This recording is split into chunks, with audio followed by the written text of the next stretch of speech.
Hey hustlers, welcome back to the channel.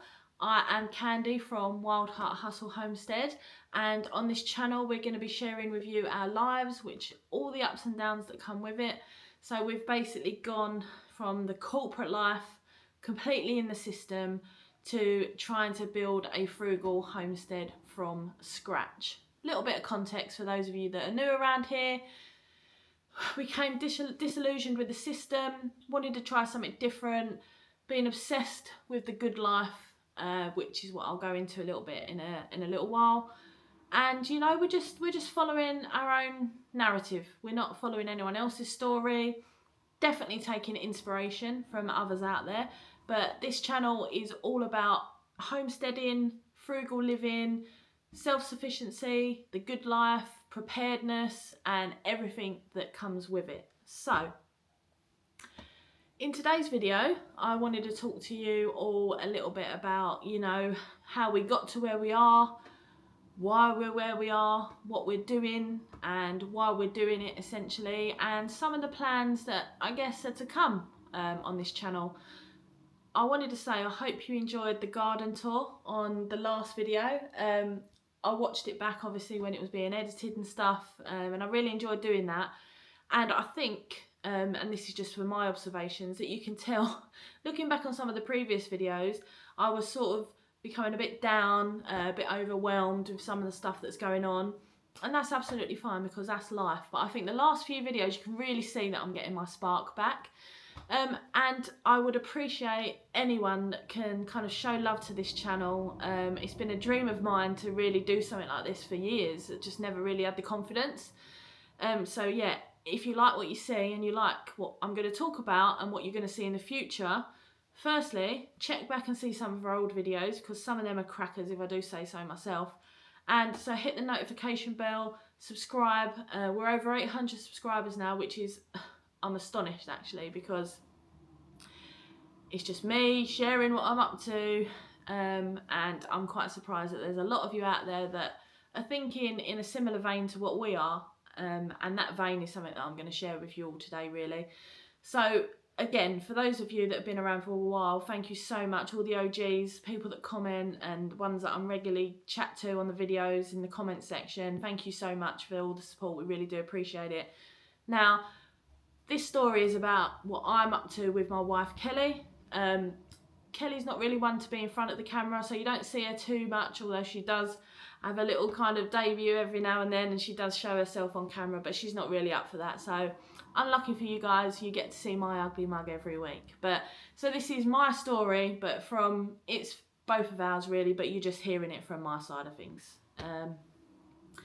So yeah, showing the garden tour and watching that video back on the last video, I was so excited because we've got so many plans for this place, and it feels like it's just been go, go, go, and we've not, the garden bit and the homesteading bit was essentially the main goal of what we're trying to achieve, but we've had so much to get through, so many hurdles, so many obstacles to get through before we get to that point, that it's really getting exciting now. We're thinking about what we're going to be growing, where we're going to be putting beds, how we're going to get a polytunnel, that type of stuff. Like we're governed a little bit by the weather here now, which is something that we were really keen on anyway, because we wanted to be governed by the seasons a lot more, you know, slow living, back to nature, that type of vibe. And we're getting that in abundance here, so that's really helping with mental health, physical health, and just being comfortable in our own skins really. So yeah, if we talk a little bit about how we got here and what our dreams are. So I've said before, you know, Kelly and I have been together 20 years now. It was our 20th anniversary last month actually. And we have always had a dream of kind of living on a farm, being off grid, that type of thing. And you know, life gets in the way of those type of things. And when you're young, you know, we were in our early 20s when we first got together. You just do what you think you're meant to do, which is, you know, college, uni, whatever, getting into the workplace, whatever you think is right for you at that time, which, I mean, everyone needs money, right? So a lot of people go down that road, and that's normal, really. That's seen as the norm, so there's nothing wrong with that at all. But you fast forward 20 years and you realise that you've given so much time to the corporate world and the corporate life don't get me wrong, and this is what I always want to say. I left my role after 25 years at an organisation. I started as a trainee, what I was doing, and I worked my way through the ranks over 25 years, and I became a senior leader. And that was fantastic. I had an amazing team.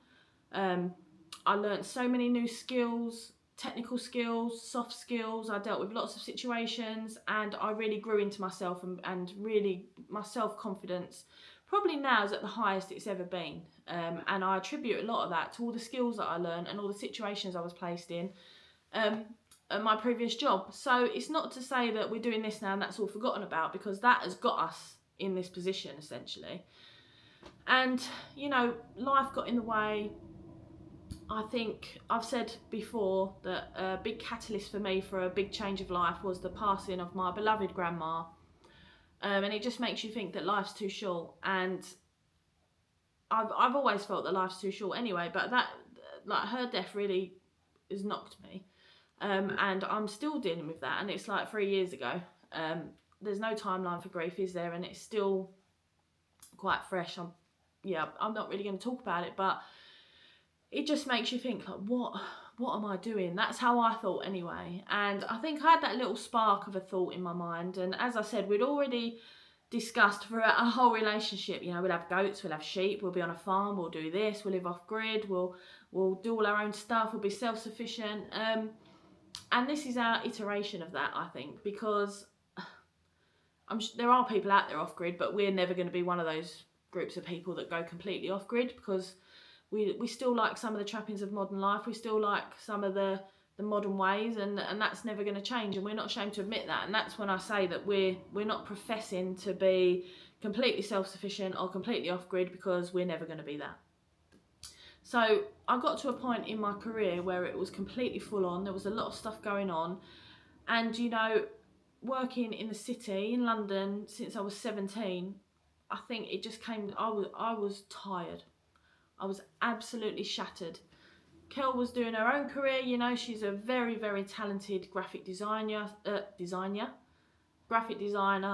senior art worker, brand guardian, all that type of thing. She achieved everything that she wanted to do. She studied for that at uni, then she got a job in that field, and she progressed as she went along. But unfortunately, as a lot of you will know, Kelly has got a chronic illness, and she hasn't been out of work for a few years anyway. So we've sort of been building up to a slower lifestyle, but really Kelly took on that role of, I guess, maybe not a homemaker, but you know, Kelly was out of work, and we was in a privileged position that I was able to support us as a family because of my job.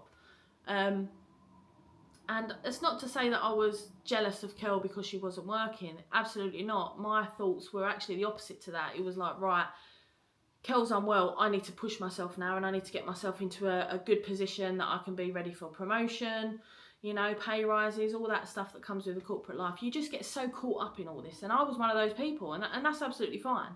Like, this is not a negative against people that are still living that life, because I commend you for keeping cracking on, because towards the end, I felt that my job was me. I was becoming my job, if you know what I mean. It was all consuming, and it wasn't healthy, quite frankly. I was becoming tired, shattered, and ultimately I was diagnosed with burnout from the GP. I took some time off unwell, and whilst I was unwell, I did a hell of a lot of soul searching.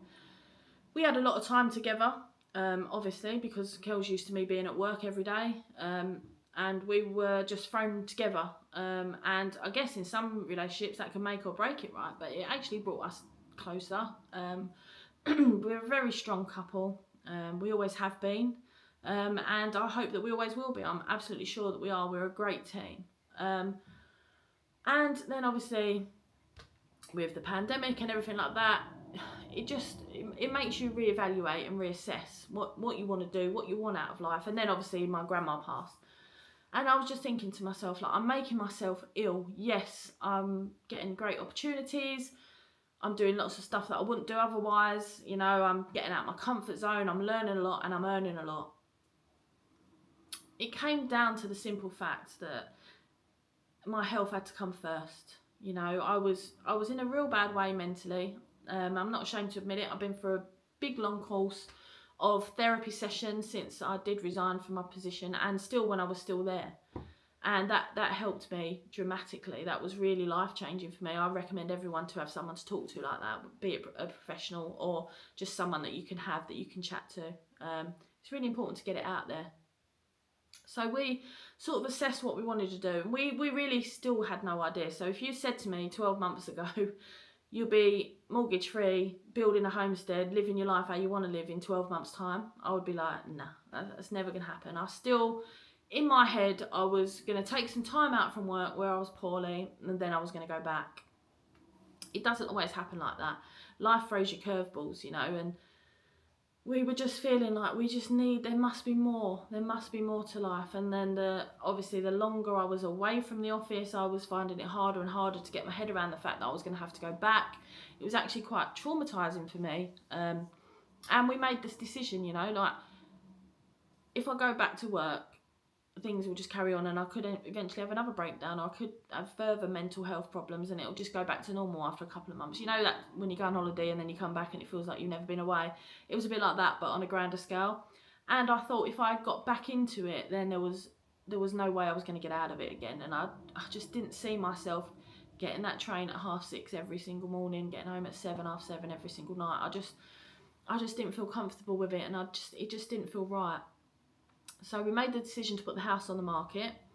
We know that we had a really nice house. It was going to be attractive to potential buyers because we'd previously done a lot of renovation.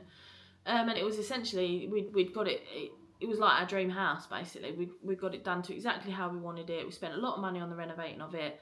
But it just came down to the fact that material possessions don't match up at all when it comes to your health and well-being whatsoever. And if you want to make a change in life, you've just got to go for it. I'm a big advocate of that, as you know. So the house sold pretty quickly. I think within, and this is pretty quick, within 3 to 4 months the house was on the market, sold, and we was exchanged and completed. So we'd done all that, and then we didn't have anything else after that. We didn't have a clue what the next steps were. So luckily enough, my parents allowed us to move in to their house, and we stayed with them with our 2 cats while we figured out what we wanted to do. And while we was in that stopgap, we were still trying to think like, what is it we want? What is it we want to do? We want to do something different. We felt like we needed like a complete change, complete break. So we went and bought a camper van, as you do, midlife crisis much. So we bought a camper van, our camper van Vera. She was a VW Crafter camper van, and she was absolutely amazing. So we spent, obviously so going back to selling the house, we had quite a large amount of equity that we'd made on the property. So we were all right, we had money, but we didn't have a base apart from my parents. So we bought the camper van, and we started doing some trips around the UK. You know, we did the Peak District, we did Arundel, we did Glastonbury, we did a few little places, and we were still, something wasn't right. Kelly's mental health took a really, really bad turn, and I was really worried about it. We was actually we planned our trip up to Scotland in the van, and we was going to do all around Scotland. Kelly's mental health really, really, she had a breakdown, I'm sure she won't mind me saying. And I think it was because with everything else that she has going on as well, and everything else that we had going on as a couple, it was just too much. And there was no stopping in between to think of what, it was just go, go, go, go, go. Then we had a camper van, and then we had to go and use it, and then we had to do this. There was so much pressure. And, you know, we just had some honest conversations with each other, with my parents, with Kel's parents. And we thought, we love the idea of being in the camper van and going out and travelling, but our personalities we're quite homely people anyway. We just wanted a bit of stability, and obviously a camper van wasn't giving us that. And don't get me wrong, the thought did cross our minds, could we do van life? But with 2 elderly cats, and we're not prepared to, I know some people, hopefully not, would probably just think, oh, we've got to live our life, get rid of the cats. We can't. They're our babies, you know, they're part of our family, they're our children essentially. So we had the van, so we sort of thought, right, let's start to look for areas that we could potentially get a property. Now, the first thought was, I'm going to have to go back to another job, and I was completely happy with that. Going from an extremely senior position to any old job, I was fine with that in my head. I just knew, you know, we needed an income, we would need to pay a mortgage, rent, or whatever. So the plan sort of was have a little look around some areas, see what prices are, and then sort of look at the job market. It might have been that I needed to get another job, work for a few months so we could have some pay slips coming in, and then sort of apply for another mortgage, because with our equity we would have had a large deposit. So that was sort of the plan, but we were still going out here and there in different places in the van. We did a few nights in Norfolk where we looked at a few properties there, and when we were looking at properties we found that the most affordable areas for us were Norfolk and Lincolnshire, and all around that East Coast part. So we kept looking at places, and we found a couple of places at auction. We went and viewed them. This is why we were going away in the camper van. We stayed up there for the night, that type of thing. One of them went to auction that we really liked. We put a bid in on one. We tried to win another one, and the prices were just going through the roof. It was literally extortionate. Like, just one of them went triple the amount that the asking price was, and it was completely out of our budget. This house, what we've got here, is in Lincolnshire, and it came up at auction, and I've done a previous video if you want to head back, and it says all the financials, how we won it and everything like that. But we were so lucky to get this house for the price that we got it. I actually can't believe that we got it for this price, if I'm honest with you. So we came up here. We're 3 hours away from family and friends as well. Don't get, like, from all the community and everything that we've ever known. I've never lived away out of the area that I'm from previously. Kelly obviously went to uni, so she's a little bit more used to it. But when we bought this property, it was completely dilapidated. It had been empty for a couple of years. An old couple lived in here before. There was a lot of renovation that needed doing, and that really did mess up our mental health as well. Kelly especially. It was a really worrying time, because we were like, we've just put all our life savings into this house, and is it actually going to work? Because if we're not happy here, then the answer is no, isn't it? So then we were thinking, oh God. Well, I was thinking, oh God, what are we going to do? I was worried about Kel. I just kept pushing on.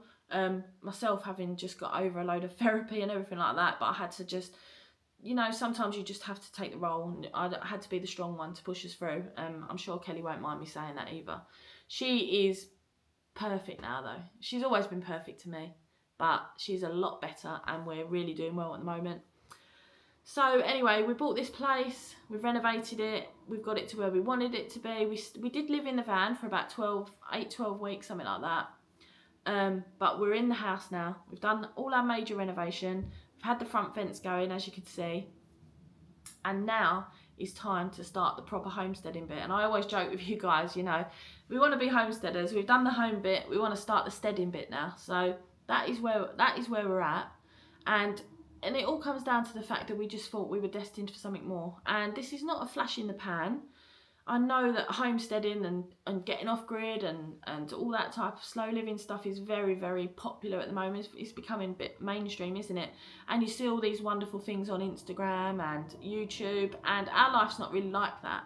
We're not professionals. We're not following anyone else's rules. We're just doing things on our terms. And I'm sure there's things that we've done that some people are watching and thinking, oh, Jesus, I wouldn't do it like that. And that's absolutely fine. But this is us. We're just doing it as we go. We're learning as we go. We're developing as we go. And we're getting more confident as we go. So you've seen the garden tour. We feel like we're settling into a real good rhythm and routine in our life now. And quite frankly, seeing what's going on in the world, we're really pleased that we're out of the system as much as we can be.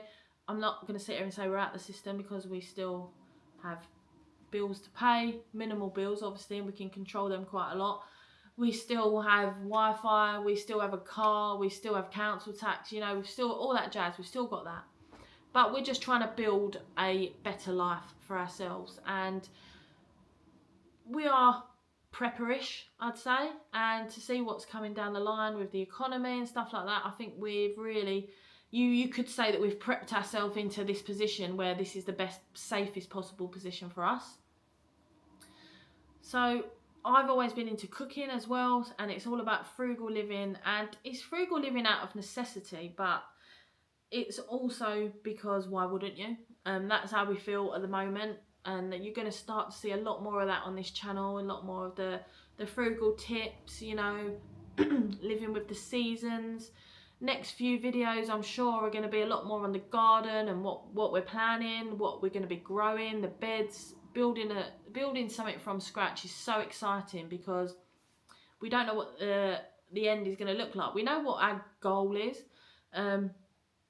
We want to be eating as much as we can from our own garden, and we've done it on a smaller scale in our previous house as well, so this is not like we're completely green, but we've never done anything on this scale really. So we're really excited to see how we get on with it. At the minute we are very happy, we are very comfortable, and we're very content. I think that's a nice way of saying it. So we've got all mod cons essentially, we've got everything that we need, and we're just starting to build this life. So that's where we are. So yeah, that's where we are. We want to achieve so much more. Now, some of the OGs that have been around from the start will see that our videos go here, there, here, there, here, there, everywhere. But I just wanted to rein it in, start getting back to the homesteading bits.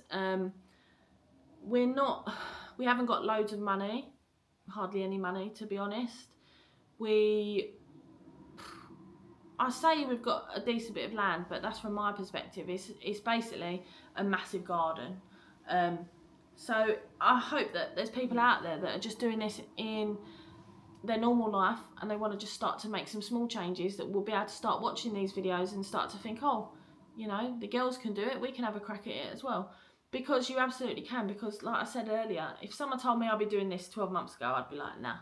But the amount that we've achieved in the 12 months is absolutely off the scale, and I'm so proud of us. And looking back at our videos, and that's the main reason for these videos for us really, it was like a video diary, and we do look back on some of the videos and think, wow, because you can't see the woods for the trees sometimes. You know, you're sitting in it, you're doing it every day, and sometimes it can be a bit, oh, got to do that again, got to do that again. But when you look back, actually, it's 12 months since we got out the corporate world, but we've only been in this house since February, and we're really making great traction with some of the projects that we want to do.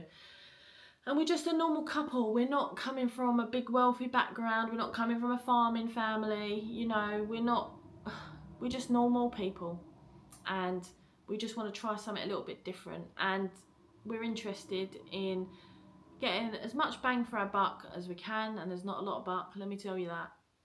So we're going to be doing a lot of the projects ourselves. We're just going to be learning as we go along. I want to try out preserving, you know, freezing food, and lots of frugal recipes and stuff off our garden that we're growing. And this is going to be a hell of a journey. We've been a hell of a route so far, and now I think it sort of feels a bit different. I think we're moving into the next phase now, and I think we've got a load of new subscribers recently, so I just wanted to take this opportunity on this video to a bit of a recap while we're here, what we've been through, what we're doing now, what our plans are. This is not a flash in the pan, as I said. It's not we woke up suddenly decided we're going to be homesteaders, although it does feel a little bit like that. We've always had this dream to sort of live a bit differently, live more with Mother Earth and out with nature, and be outside and do things like that. So, you know, we're trying to make it work, and I don't know if we'll be successful at everything we do, but we're going to give it a good old shot. And how are you going to be successful at something if you don't try it? Do you know what I mean? So this is about our life, all the ups and downs that come with it, and the next phase of this journey is building that homestead up. We need back fence, we need to start planting the garden, we need to start ordering seeds, we need to start getting fruit trees and deciding what it actually is that we want to grow. We need to be getting polytunnels, we need to be building a shed. Yeah, there's so much more to come. So we're pretty much blank canvas, as I said on the last video, and we're just gonna give it a good old crack. So for those of you that are new here, you're entering this journey at a pretty exciting time, and we hope that you do hit that subscribe button and follow along with us in the future. Again, we're just a normal couple, just trying to do things a bit differently. Really interested in different things, like what's happening in the economy, what's happening with the cost of living crisis, all the other stuff that's going on that people might think is conspiratorial. We do buy into it a lot, and we don't believe a lot of it is conspiratorial. We do believe there's a lot of truth in some of the things that are being bandied around. and we just wanted to take a step back, get closer to nature and live more in the present. And that is something that we're really keen on pushing out there as a message, because we think it's going to be vital. It's going to be good skills that we're going to learn for whatever's coming down the pipe. So yeah, a lot of rambling there, a lot of back and forth, but ultimately to say this was our journey, this is where we're at now, this is why we're here, and this is why we're doing it for us, and this is what we're doing next. So hustlers, thank you so much. This has been Wild Hut Hustle, then Wild Hut Hustle Homestead. Now I really hope we're going to be able to reward everyone with a lot more of the homesteady bits. So thank you so much, guys, and hustlers, I'll catch you on the next one. See you later.